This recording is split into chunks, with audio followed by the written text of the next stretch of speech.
A young man in rural Washington Parish is charged with murder after telling a neighbor, then deputies, that he shot his grandparents.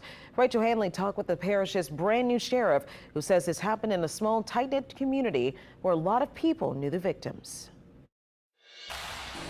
Wednesday, Colby Stokes showed up at his neighbor's house with a confession. He said he had just shot his grandparents. His neighbor called 911. Deputies got there and Stokes told them the same thing. They went to the house where Stokes lived with his grandparents and found Beverly and Carrie Stokes, both with gunshot wounds. Carrie Stokes was pronounced dead. Beverly Stokes was taken to the hospital, where she also died not long after. Washington Parish Sheriff Jason Smith says Colby Stokes also confessed to the shooting on video.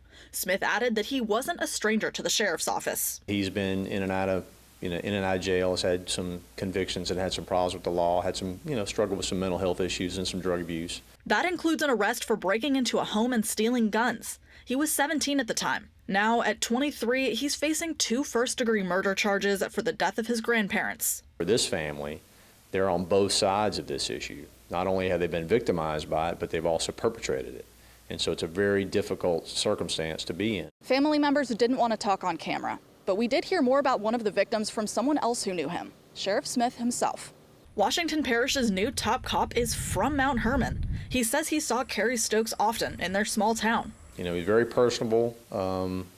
He was a former Marine like myself, so we would always talk about that.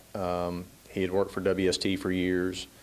He was well known and well liked. The family passed us a message through a family friend that they have no words, just that they're dealing with the loss of 2 wonderful people and that they're asking for prayers at this time for everyone involved. Rachel Hanley, WWL Louisiana. Stokes is also charged with being a convicted felon in possession of a firearm, as well as for cruelty to animals, for allegedly shooting one of the family's dogs yesterday.